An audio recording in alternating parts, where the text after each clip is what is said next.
Hey guys, welcome back again to another amazing episode. And as you guys already know, this is the Diaspora Transition episode. And you are seeing someone special here. Yes, she graduated to be my co-host on this exact episode, and she goes by the name Deijha. Yes. Thank you for having me as your co-host. I think that I can relate to this conversation with other people and other diasporans moving back to Ghana and doing a business. So now we're partners. Yeah. So this podcast, I'm ready. Are you ready for the podcast? Yes, let's do it. So guys, let's dive right into it. Don't forget to like, comment, and subscribe to the channel.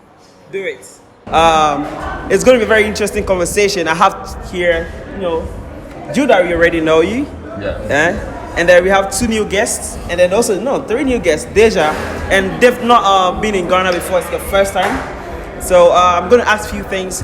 The misconception they had before moving to the continent. So without further ado, they are going to briefly introduce themselves. Where do we have to start from? Left to right. So Deijha, please briefly introduce yourself to the viewers watching you for the first time. Hello guys, my name is Deijha. You can find me at Deijha's Views. I've been in Ghana for the past 3 years, and I started a business here as well. And yeah, I love it. Okay, so we have the name? Mo. You just call me Mo. Yes. Mo. Absolutely. Thank you for being on the show. Thank you. I've heard so much about you from Judah. That's right. I call him Judah. He has a lot of names. Yeah, absolutely. People are watching you for the first time from the diaspora and all over the world. Yeah. Please briefly introduce yourself to the audience. Absolutely. So I go by Mo. I originate from Chicago. As mentioned as a part of your introduction, I've been to Africa before. This is another opportunity to kind of visit the motherland. Professionally, I'm in tech, also an entrepreneur with a few businesses on the side. And so this visit here for me is a mix of social touristy / business. So looking forward to the conversation. Okay, awesome. Welcome. He needs no introduction. Yes, I do. My name is Judah. Make sure y'all follow me, Judah's Exodus, on YouTube, Instagram as well. Follow Jerk Soul, and yeah, we're about to have a good conversation. And we have here. Yes, Andrew. Okay, please introduce yourself to the audience for the first time. My name is Andrew. I'm from Woodbury, Connecticut, and this is my first time in Ghana. Not my first time on the mainland, on the continent. My maternal grandparents are from Cape Verde Islands, so I've been going there pretty frequently, so it's great to finally get to West Africa on the mainland and enjoy myself. Good friends with this brother right here, so I want to come out here, enjoy myself, have a good social experience, and support this business. Thank you guys so much, and welcome on the show. Yeah. So my first question is, I know he invited you over to Ghana for the first time because close friends. But my question when I see African Americans moving to the continent is, why would you do such a thing to move to Ghana, Africa? Why would you even consider something like that? Let's start with you. Yeah. Well, one, I think from my perspective, I've had an opportunity to travel a lot professionally. So I've mentioned I've been to Africa before. I've gone to several continents. And one of the things that I think happens for Americans, especially African Americans, is that if you don't know what's out there, you don't know what you're missing, right? And so for me, considering potential opportunities outside of the country, everything from business to residential, I think for me started with me being exposed, right? To knowing what was out there. And to be frank, I mean, no country's perfect, but America has definitely not been the friendliest to our people. And although there have been all kind of advancements, there's still all kind of oppression still happening. And so a lot of African Americans are fed up and tired and feel it. And you can feel it in the air when you're walking through the streets there. As someone who's been in New York and Connecticut and Chicago, you can feel it.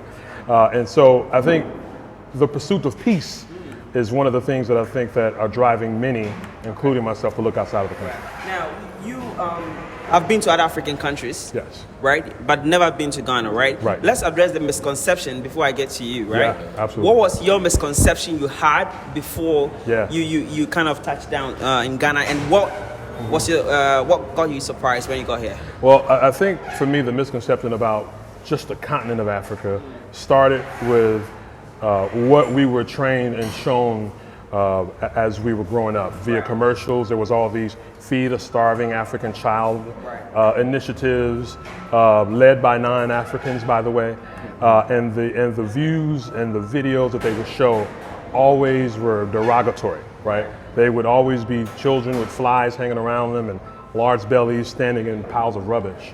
That's what we were shown.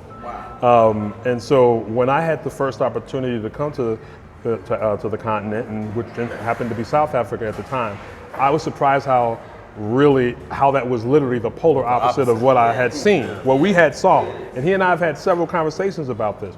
And so I think that was one of the things that was jarring. It really shocked me and also started to wake me up so it really helped to bash that misconception, for me. And then also though, when I came back, still now that misconceptions had been torn down for me, but as I described my trip to others, the first things they asked me, were there babies with the bellies out? Was it safe? Are there animals walking all around?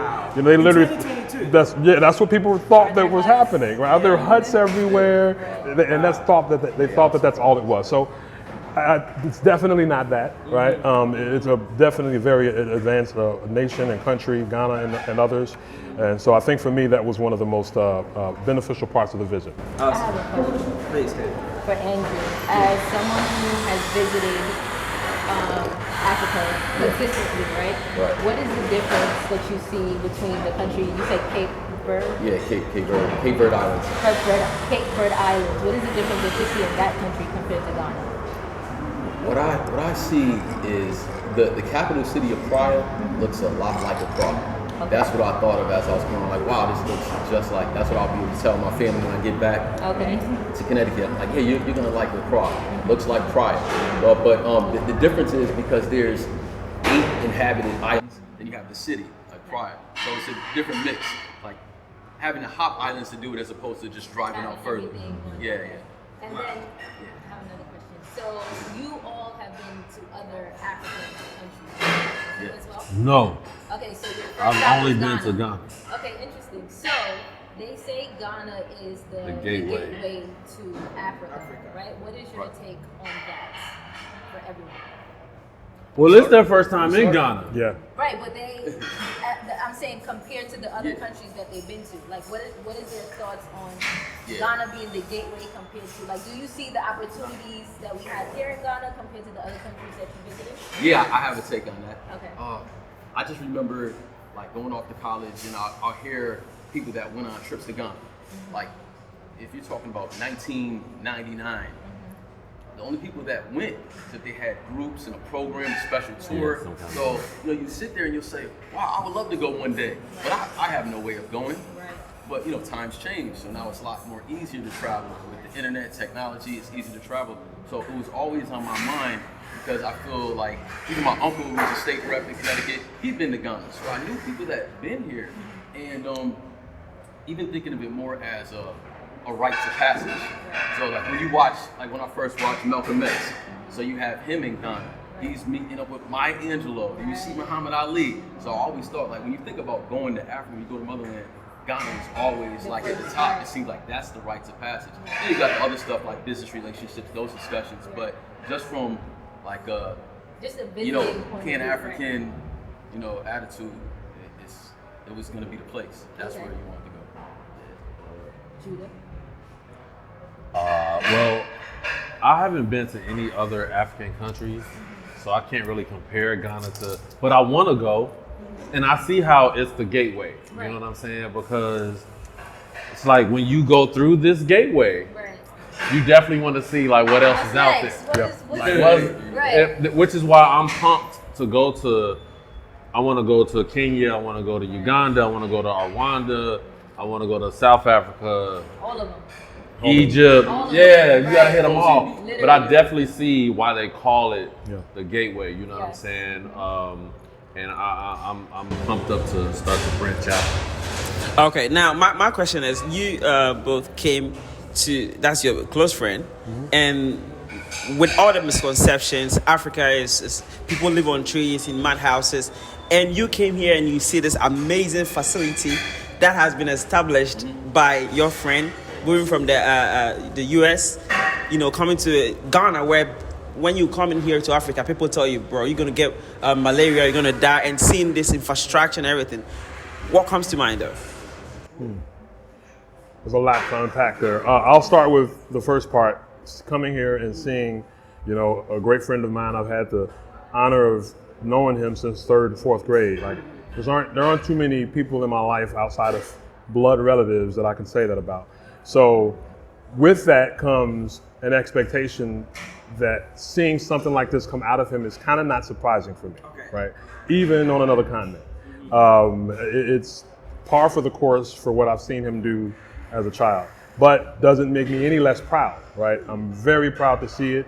That's why I made it a point to come here. It's a long haul, right? A couple of flights, including one 10-hour flight to come here to lay my eyes on it. So I think that part is, the very important to me. And I think for me too is that now I think that ties back to the gateway, right? I look at gateway probably from the business perspective, and he and I have been entrepreneurs for long periods of time. So I feel like gateway to Africa has a lot of meanings. For me, my interpretation is around business. So I see that I feel like that's also a misconception coming into Africa as far as African Americans are concerned. We don't understand that there could be business to do here. Right, that you could literally come here. Successful business as a business owner that's here, as as another one that was just here a moment ago. We don't understand that, right? And there's the misconception is runs so deep back in the U.S. as it relates to the views of Africa. But seeing it happen through him showed me in a real and personal way, knowing him, that it can happen. So I think that helped to break that misconception for me on a personal level. I think it goes to you, right? This question goes to you. Now, with all he said, right? You've touched down. You've been in the I think hedge fund or banking system and the whole the financial industry. Yeah. It's easy for you to identify opportunities, to understand the market, see where the problems are coming from. You've been on in Ghana here. What do you see around, and what do you think of it? In terms of business opportunities and a goal, yeah. Yeah, it's when you go anywhere, like even if you're going from city to city in the US, you have to like really get to know the city to know what business opportunities are available. But I work in a couple of different fields in the US. I work for a nonprofit to help people start small businesses, and then the other work I do with the bank is actually social impact, corporate citizenship, corporate social responsibility work. Right, so looking at that and being here, I guess the thing that I picked up on the most, well, one, already knowing just from reading about it, like this is the best country to do business with. There's a lot of relationships already with the U.S., so I already knew that. But seeing so many African Americans here this week, these 5 days that I've been here, and everyone that I'm talking to, they're talking about business opportunities. They're gonna come have fun. They're partying. Everybody's talking about what business opportunities they can have here. And I think the country did a great job marketing it as a business opportunity. The year of return, once that kicked off, people really started talking. People really started talking about the business opportunity. I think before then, I would only hear, at least in my circle, was visiting, but not the business side. Wow. I like that. As far as individual entrepreneur business, big corporations in the U.S. government have their relationship, but individual entrepreneurs coming to Ghana and doing it, the last couple of years has been new to me. For you understanding the financial system, the last question I asked you on the podcast earlier on was, is it possible to make millions here in Ghana coming from diaspora? And you said, I'm going to ask you the same question. You think it's possible to invest from the diaspora in Ghana here and be a millionaire, let's say, realistically 5 years? From the question, I think it's supposed to be yes. No, you can you be honest, because you understand it way better than myself.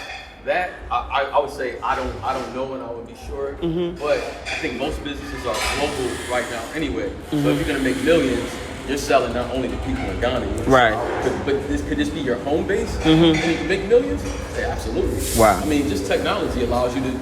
I can be Wow. a millionaire in Waterbury, Connecticut. I don't have to go to DC or New York to do it. Right. Yeah, so. I like that. Let's talk about the mindset of our brothers in the US. You know, how we've been a little bit misdirected, or what's the right word for it? Where we've been programmed to think it's not possible here.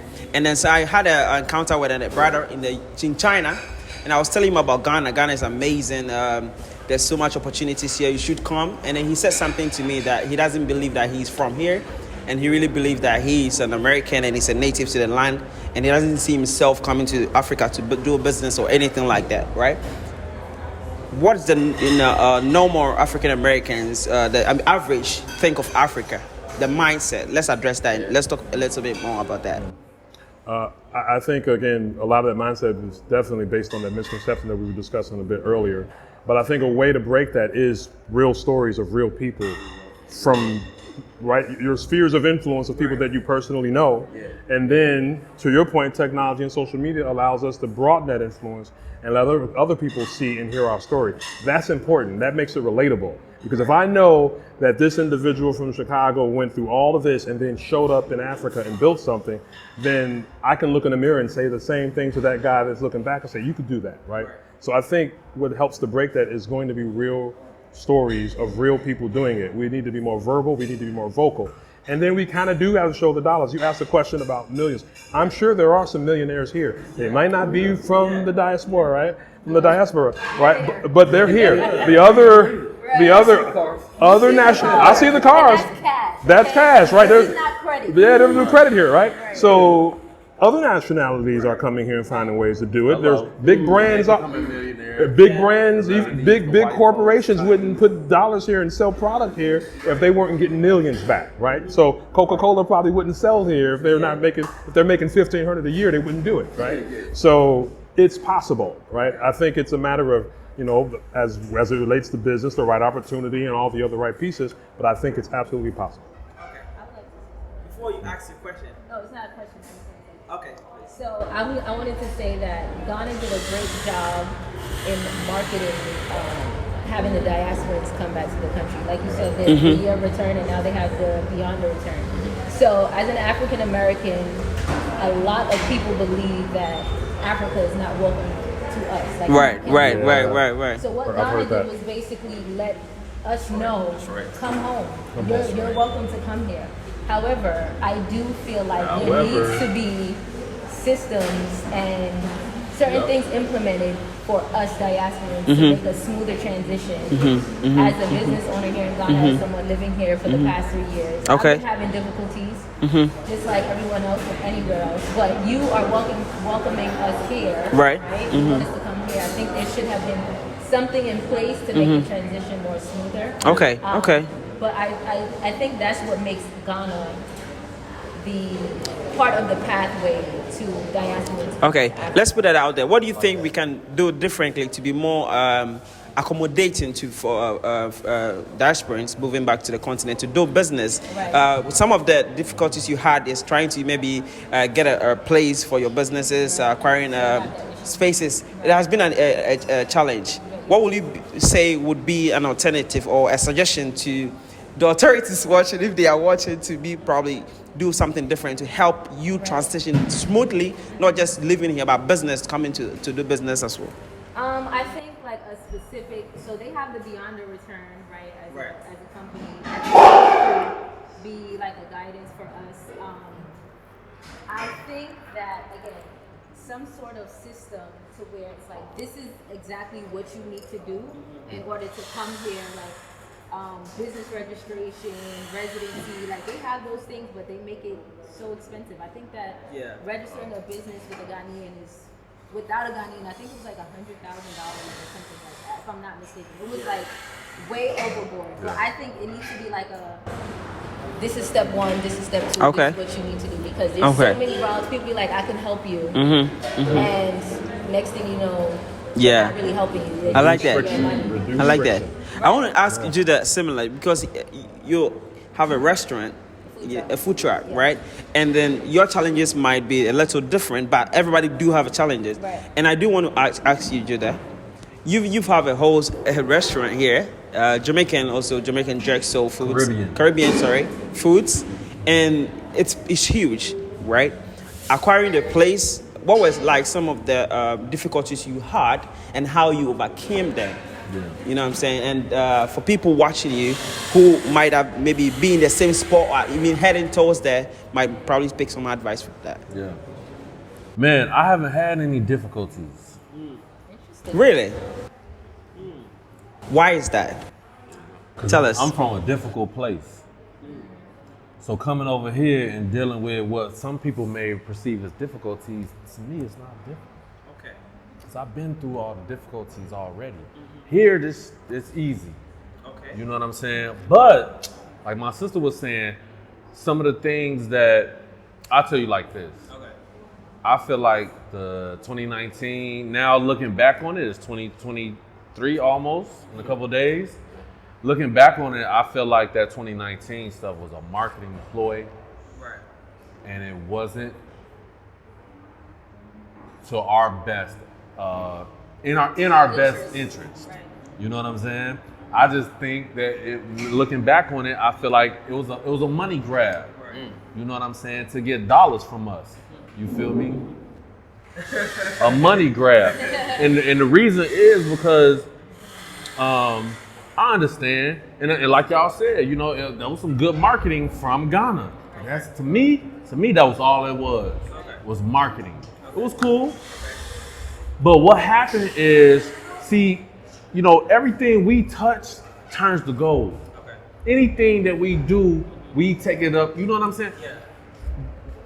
Everywhere we go, we build up the place. Okay. Just like we built up Egypt, just like we built up the new Egypt, America, we come into Ghana now, right? Yeah. And what happened over the last couple years? The growth, the GDP, Right. boom, went from here to here. Everything skyrocketed. Why?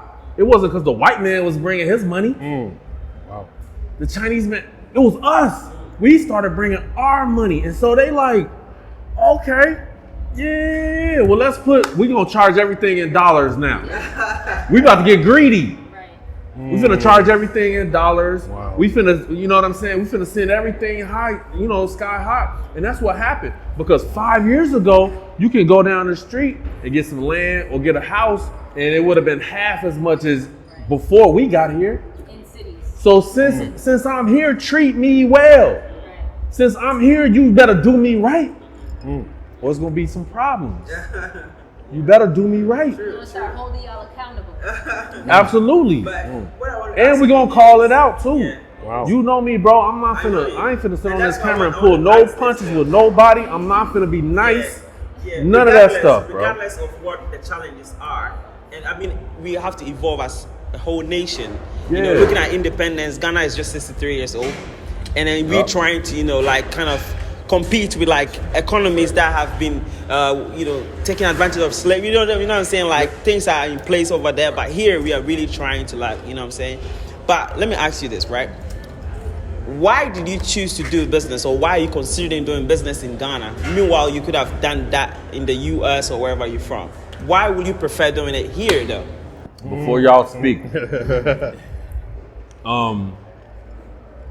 everything in America, I don't care what genre you pick, everything is flooded, it's crowded. I don't care if it's beauty, finances, health, education, I don't care what it is flooded with competition.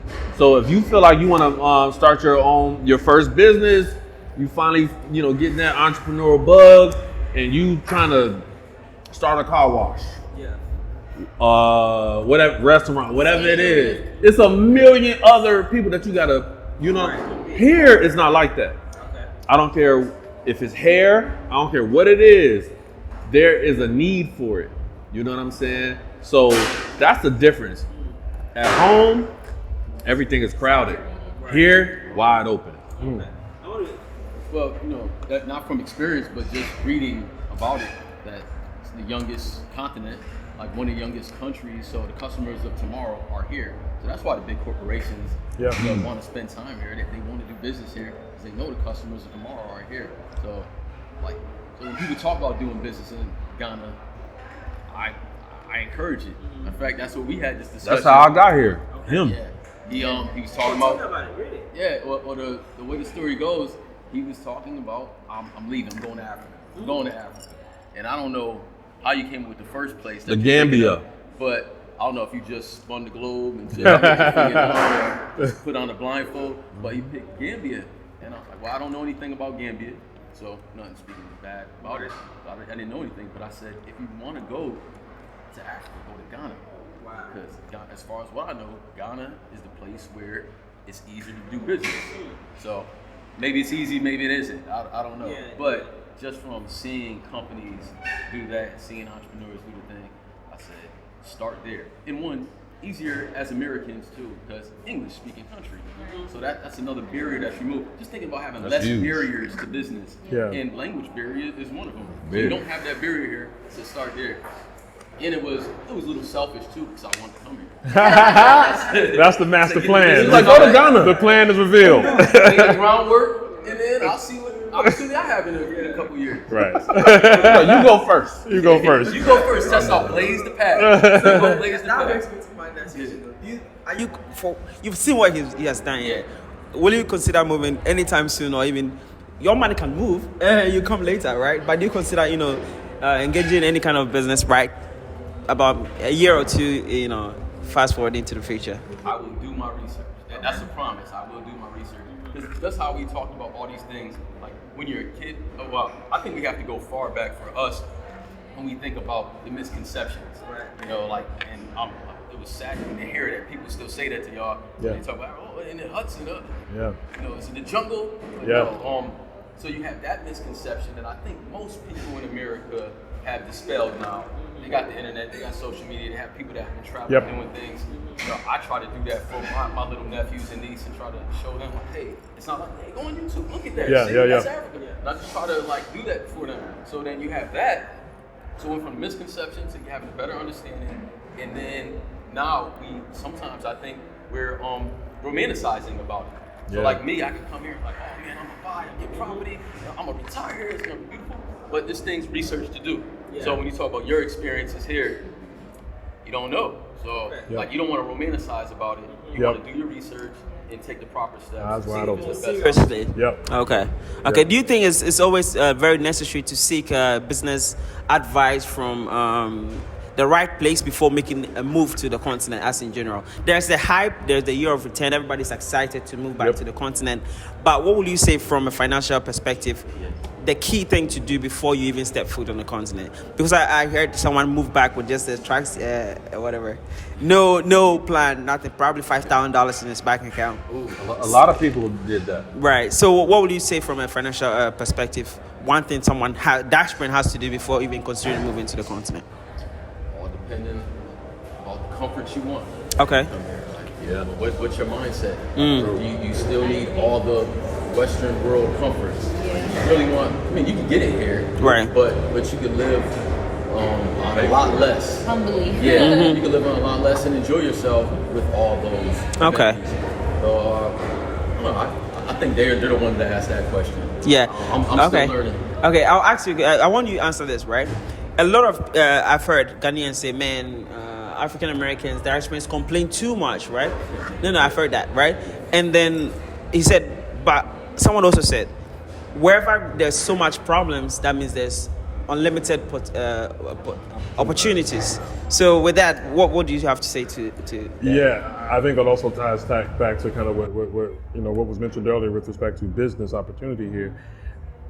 Ghana has a place is a place that has a lot of need.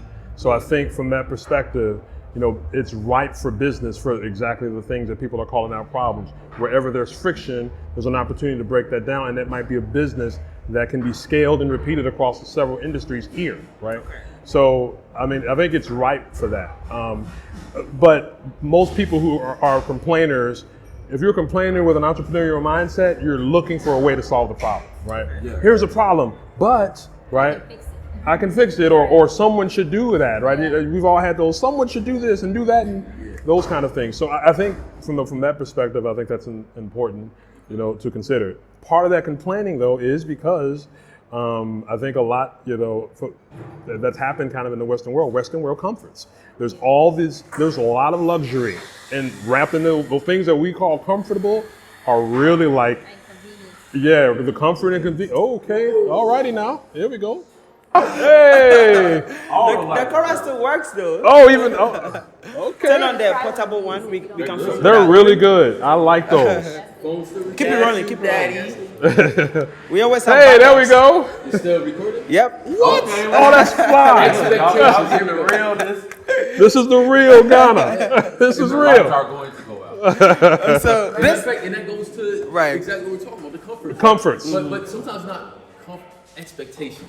Yeah. Expectations. Right. Right. If you like grew up or wherever you're at, whatever country you're in, and brownouts or blackouts happen every now and then, it's no big deal. Like you don't even worry about it. But when you're used to never having that happen, unless there's a hurricane happening or something, You don't know what to do. Yeah. So it's just kind of being it's just different. Yeah. It's not better, it's just different. It's just different. Nah. I think that's a good way to look at it.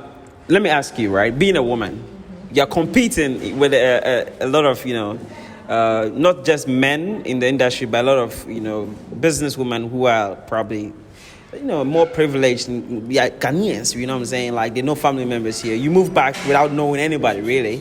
And being a woman and trying to establish business, what has been your challenges in your own... Well, I don't really... When it comes to being a woman, though. I feel like I'm focused on my own path. Mm-hmm. So I don't really look at people as competition or like any other woman or business as competition, because what's for me is always going to be for me. True.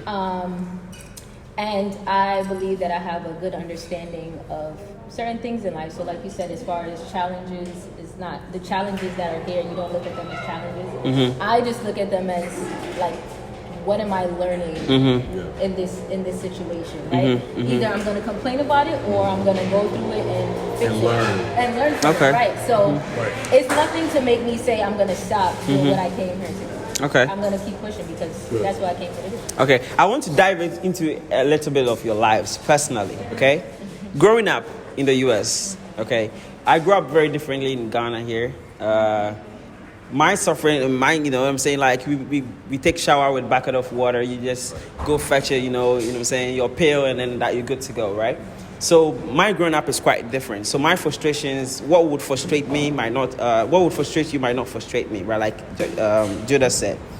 Growing up where did you grow up in the US? Let me start with Chicago. Chicago. How is it like growing up from there? Like, you know what I'm saying? Like, I want to know, because I had someone who said that they used to also shower like we do in Africa here. Right. So I want the honest truth, and so we can have a perspective. Yeah.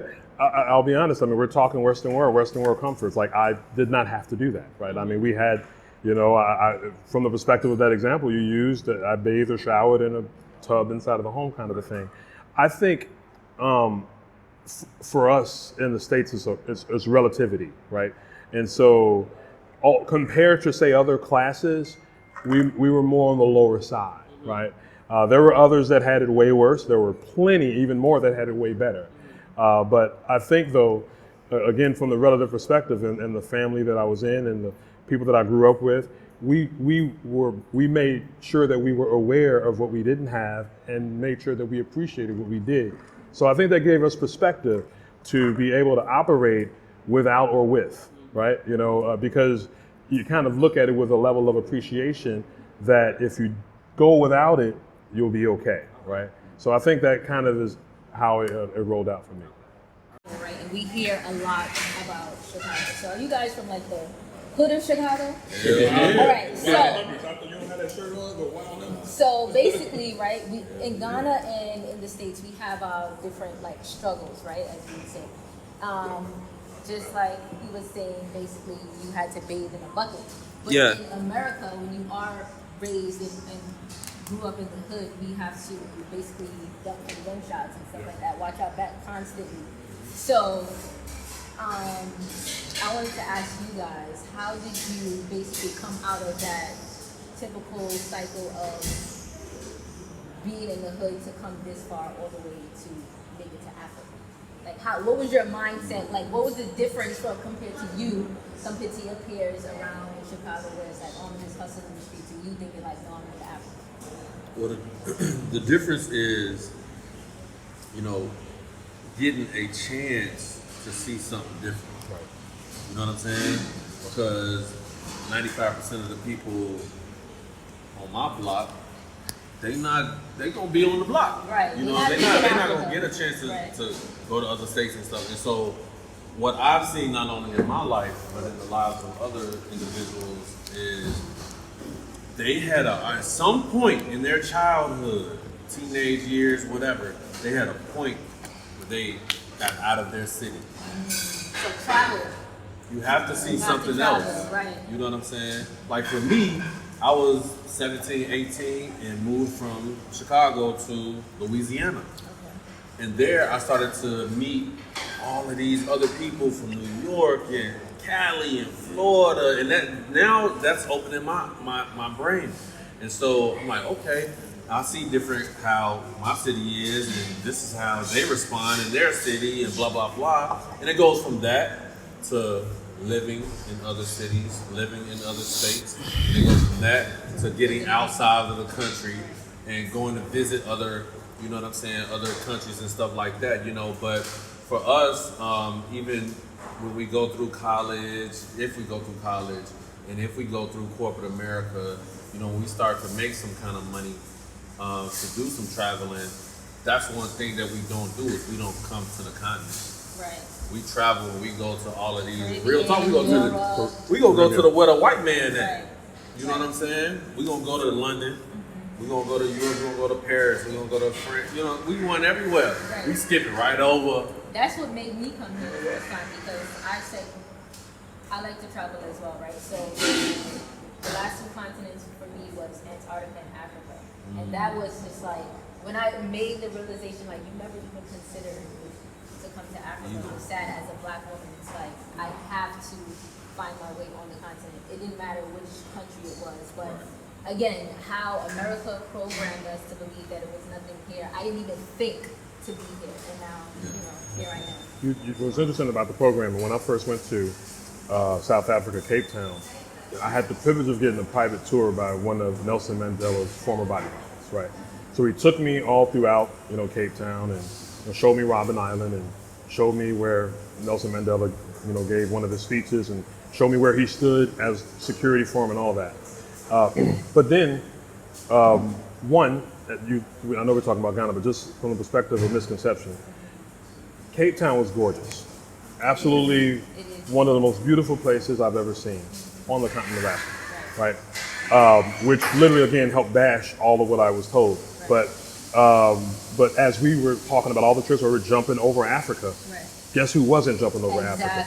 In Cape Town, he also was pointing out houses owned by actors that are famous back in the U.S. that had bought it years ago. So while they were telling us, for good prices, while they were telling us, oh, Big Belly, send some money, help a child, they were telling the others, you can get land at a good price in a really beautiful place out there. So all the stars, rock stars and actors, not all of them, but quite a few of them, went out there and bought that. So the message was definitely targeted to some degree, right? In my opinion. But I think it's interesting though, because while that was going on, they were there already, right? They were there, the property values are going up all over the place, but they've been on this continent for a while, right? And taking advantage of the people, thus apartheid and beyond. But it's definitely an interesting perspective. So another question for you guys. The initiative back in the day was to unite the whole of Africa. Do you think that is possible?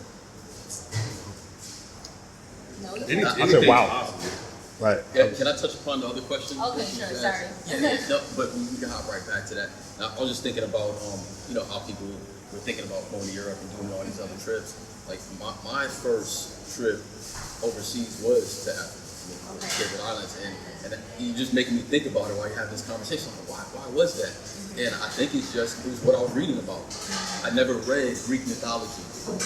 I don't know any of those stories. Right. But like we had the black bookstore that's right across the street from the college I was going to, North Carolina Central University, HBCU. and I would spend time over there. So I'm reading about that all the time. So I want to go see what I'm reading about. So I think that's what made me get, when I got my passport, it was only to go to Africa. Wow. You know? So, And then, but your family, your grandparents. yeah, are from here, right? yep. My maternal grandparents were born from third generation Cape Verdean. And shout out. The thing. Imagine how powerful we could be as an African continent. This is. We gonna need another It'll hour. be Oh, yeah, that's- We need another hour. Africa is gonna the be future. deep about It you is. united all the countries. I have faith Africa is that the we will future. unite. I have the faith that it will happen. I don't know if you can. But have you heard of the new AF? What is the shortcut? AFT AFTA or whatever. It's like that whole African countries come together to have a one economy. Have you heard of that? Yeah. What do you? The concept, yeah. The concept, yeah, but I haven't heard of Okay. So you continue what you were saying. Yeah. Oh well, you know, I don't know if it's likely, you know, because that's a lot of different groups of people, and not everybody in Africa. You could call yourself an African just because you was born here, whatever. But everybody's not the same people. Everybody does not have the same bloodline. Everybody's not the same. So that would be difficult to do. It's possible though. I just think about Nelson. And the white man, not to cut you off, he definitely don't want that to happen. That's why they made different countries with different. But someone said that it's so hard Dialects and for language. black people to work together. Why do you think that is? Because a white man in America, he put us against each other systematically. And 400 years later, it works. It's been working this whole time. He gonna put the black man against the black woman. Look at us today. Yeah. He gonna put the black man against the black man. Look at us today. We us unifying like other nationalities do. That is a far-gone conclusion. That does not even enter into our brains. You know when it's entering into our brains? Here. Because the diaspora here, we understand that we cannot do the same things that we was doing in America over here, even though we still be kind of doing it. We trying to get out of that. We healing, right? And so we are starting to, the younger folks are starting to come together. We're starting to, first of all, I need to know information about you because if something happened to you, I need to know how to contact your mama type stuff. You know what I'm And saying? then we got each other back. That's the basics. We know what it's like to move from another country to come to this country and start something from the ground up. Yeah. So we have something relatable. And you know, it be issues too. You know what I'm saying? I know people that got in violent situations. You know what I'm saying? And the diaspora needs to come together in those kind of situations. So we're starting to do that. But Yeah, I want to touch on the topic of how we can work with the Ghanaians, the native, you know, on ground, and then working with the diasporans, because I've had someone tell me that I think, you know, the way the most diasporans come off more of like, I know better than you, so you better listen to me now. You know what I'm saying? So what do you think from your perspective could be a better way to kind of work with the Ghanaians? Because, you know, from perspective, they are the ones who own the land, and even though we all came from Africa, but how can we work with them? Making sure there is peace, there's understanding, than to be like, oh man, you're under me, you don't know any better, I'm better than you, and stuff like that. Yeah. My perspective is that not all Ghanaians, but a lot of Ghanaians are stuck in their ways, right? So it's like, you've been doing this for how many years, and how is that going for you?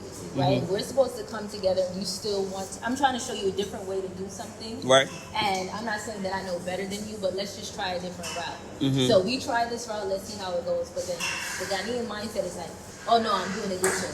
So I think that's the conflict that we have, not necessarily that I know better than you, but just try something different. Okay. See how that goes. Okay. Awesome. Okay. what she just said was 100%. And so really, it's not a situation where, oh, I know more than you. You taking it that way, but you really don't want to change. Right. You really don't want to grow. I'm trying to tell you something where you grow. Why? Because I done grew. So I can show you, you know what I'm saying? Just like you can show me how to be more patient and more calm and more peaceful, I can show you how to get some money. You know what I'm saying? Because that's what the white man showed us how to do, is get some money and be violent. He showed us how to do both, you know? And so I need to be able to get out of that, and, you know, we have to have patience with each other. You know what I'm saying? I say this all the time to the diaspora and to the Ghanaians.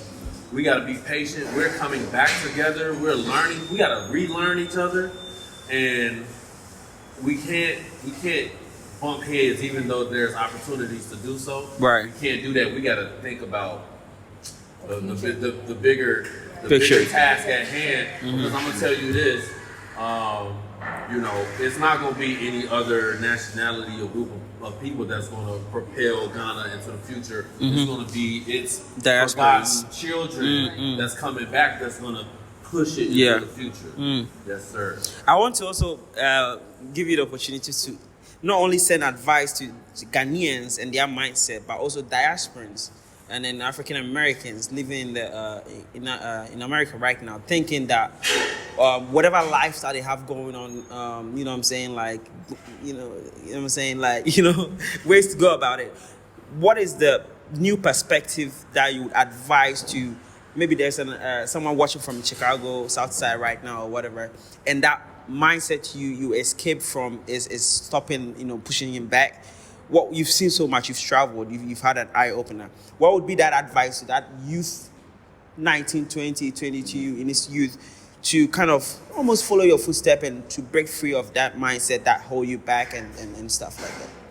I'm gonna let my brother Maurice answer this question, but like you said, if you are from the south side of Chicago and you're there right now, send me a gyro.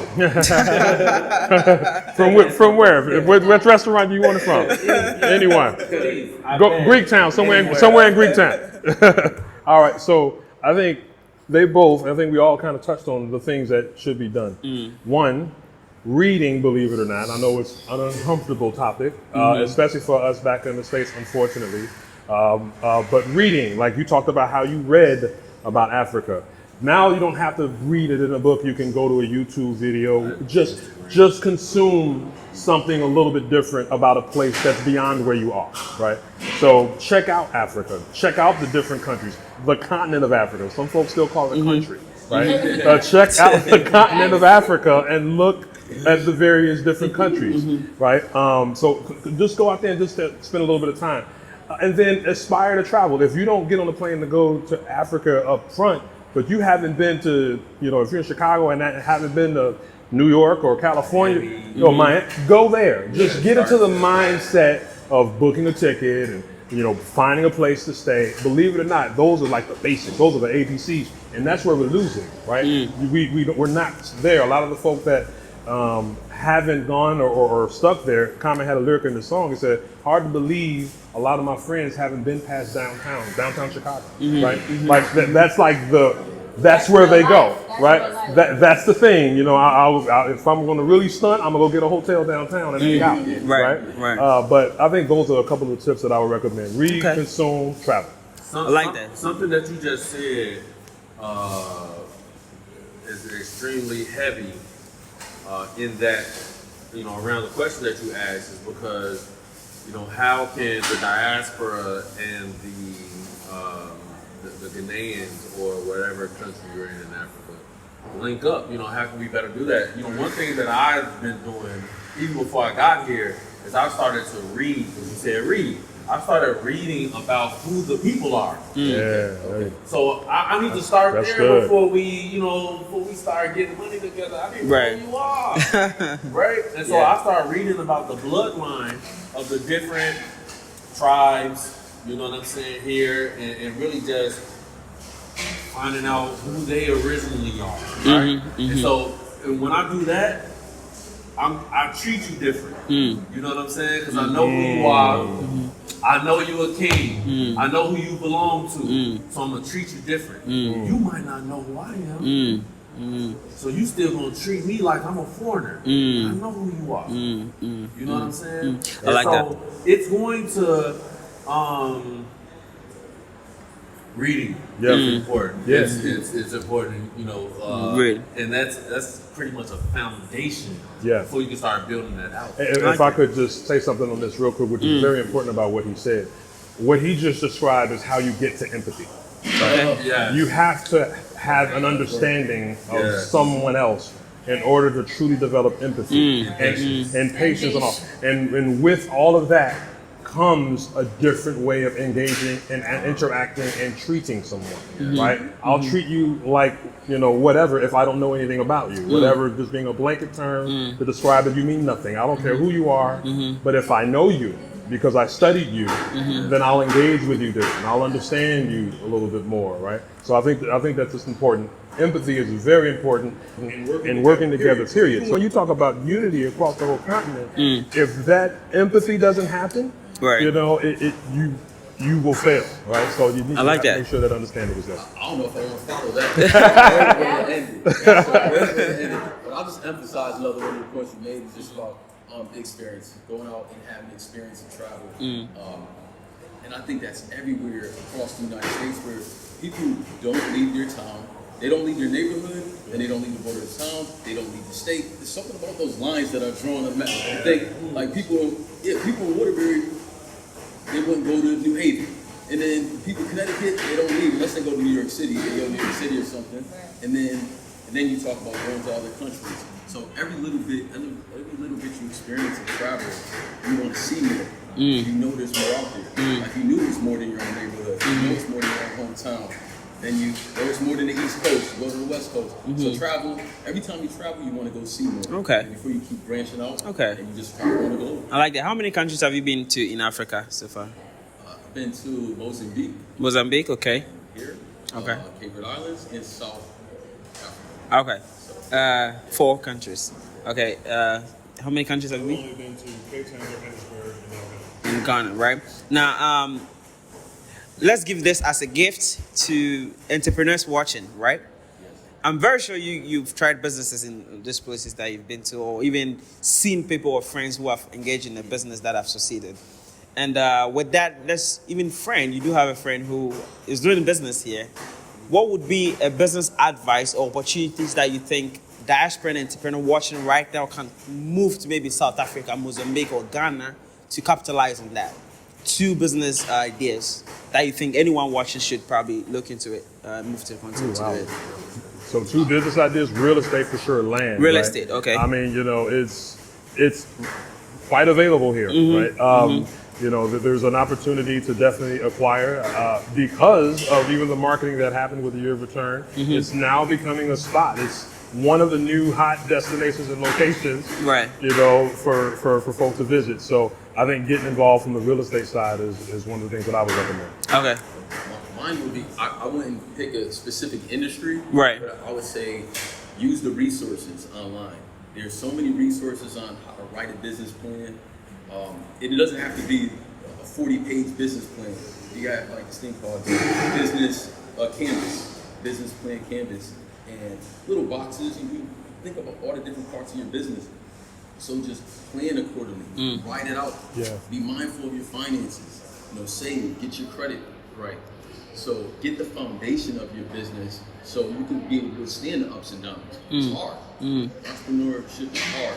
So my advice is use the resource. I don't want to plug certain, but there's a lot of. No, you can go ahead. Jobs. Well, score.org. It's international, so you can get www.score.org. You can see templates. You can watch videos. You can download different spreadsheets. There's all resources there. Okay. Fiverr for freelance work, all that. They have templates there. They have templates on Canva. You can do literally anything online now. So there. So don't just do it. Okay. Don't wing It's it. possibility Don't in wing it. everything, literally. Okay. And in this day and age, you can literally do anything. But based off of what you were saying as far as like resources, for someone wanting to do a business in Africa, use the resources, in my opinion, use the resources that are here, because I see the white name, right? They're selling the African sponge in Saks Fifth Avenue right now. So you can they're selling shea butter on Amazon, right? And these are people from other countries and other cultures making a living, ton of money, millions of dollars. So you can use the resources that we have here on the continent and make a lot of money from it. I like that. You know what? To piggyback off of that, I had a neighbor where they were interested in me and learning why I moved here and all that kind of stuff. And I was trying to show them, I'm like, you see this tree right here in your backyard?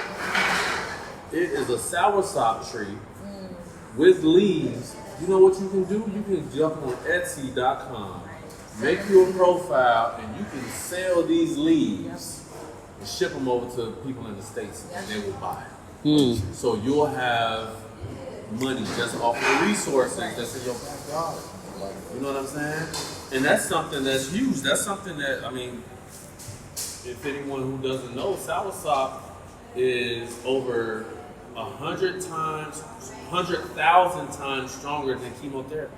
Right. We're talking about I a drink fruit. it. I drink it all the time. You should. Everybody That's in should. your All the backyard. time. Imagine how much money, especially now, I feel like people are going the more natural and holistic route. You can make so much money with, again, the resources that we have here. So if you're watching, take advantage of that. Wow. They moved, so I'm just going to... It's in my backyard, too.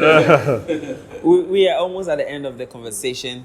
And I do want each and every one of you to send a strong message to the viewers. And we will start with you. Okay, so I like this quote from, two quotes I like to live by. One is from Will Smith. He inspired me to go skydiving, and that was, on the other side of fear is complete bliss. So take that leap, take that jump, and then also you create the life that you want to live. So if you're not living the life you want to live, the only person that's stopping you is you. Wow, you skydive. Yes. Interested? You just fly. That's right. I think for me, one of the things I like since we're talking quotes, is you don't have to see the whole staircase to take the first step, right?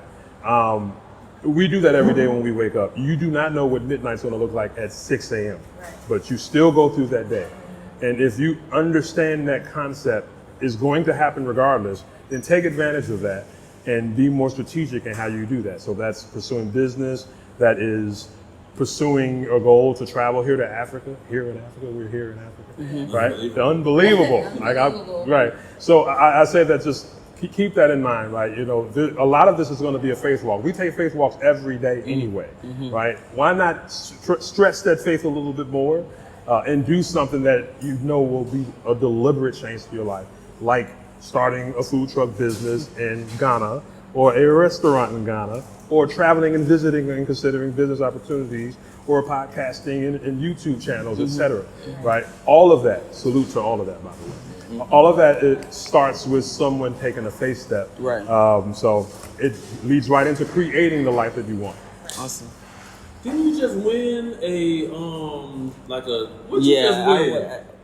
Best content creator of the year. Best content creator of the year. Well done. Thank you. I did not know I was sitting with a star. You mentioned it. I was like, oh wait, He's a star. Thank you. Since we doing quotes, I'm gonna quote Nike and just do it. Just do it. You know, and shout out to everybody out there who needs to do their research, like you said, and all that kind of stuff. I research small. Me too. I'm not going. I just go. I just dive right in. Yeah. You know, and that's how. You know, everybody's not the same, right? Everybody doesn't learn the same. Everybody doesn't teach the same. But at the end of the day, if you're the type of person that you need to come and visit several times, do so. That's cool. Do it. If you're the kind of person that's like, I need to get up out of here. I'm finna leave, period, point blank. I'll learn on the way. Do it. You know what I'm saying? If you're the person that got $100,000 in the bank, do it.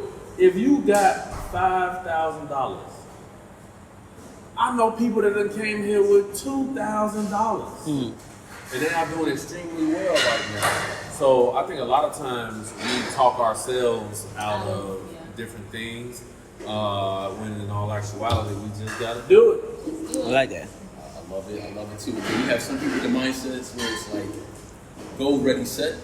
That's all like y'all go ready set. And you have other people that are ready, that never get to set go. Just Right. never get anything done because doing so much research. Yeah. It's Paralysis called by analysis. And There you you feel go. like you gotta have things 100% done before you take a And you'll step. never do Doesn't that. have to be Never perfect. do it. Sometimes you got to build the plane while it's flying. There's another phrase.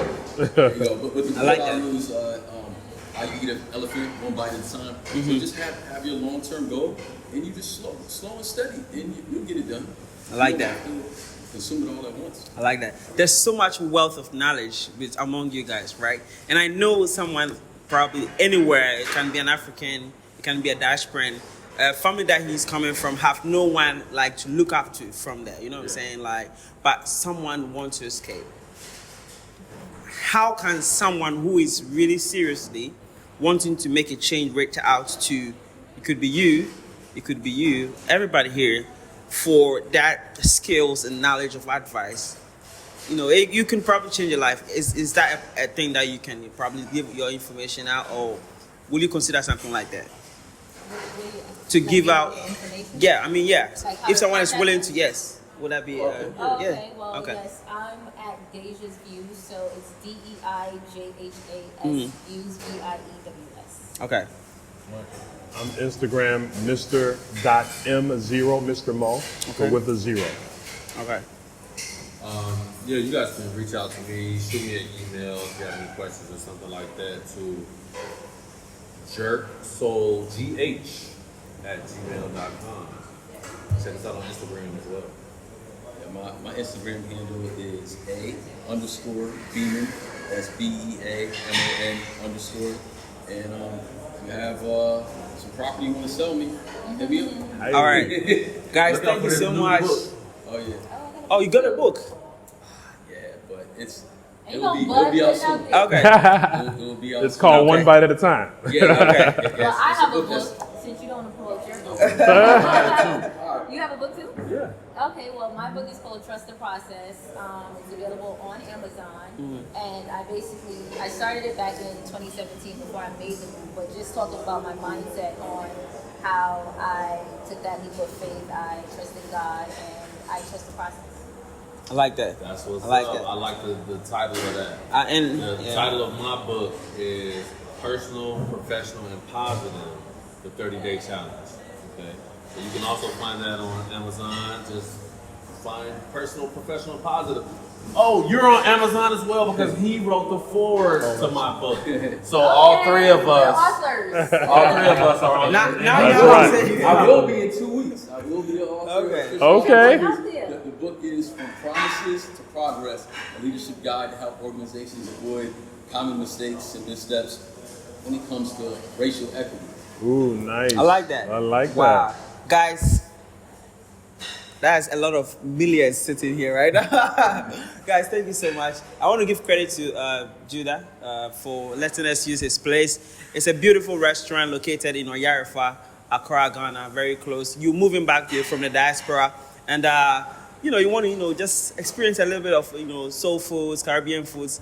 It's your place to be. Details in the description. Also, their contact information will be there. And please, if it's your first time watching, don't forget to like the video, share to your friends and family, comment down below. Let's get engagement going. YouTube told me 80% of you watching have not subscribed. I don't know. You like the video? Why not subscribe? You know what I'm saying? Click, Exactly. click. Right? All right, man. So thank you so much for watching. And let's say bye-bye to them. Bye. Peace out. Shalom.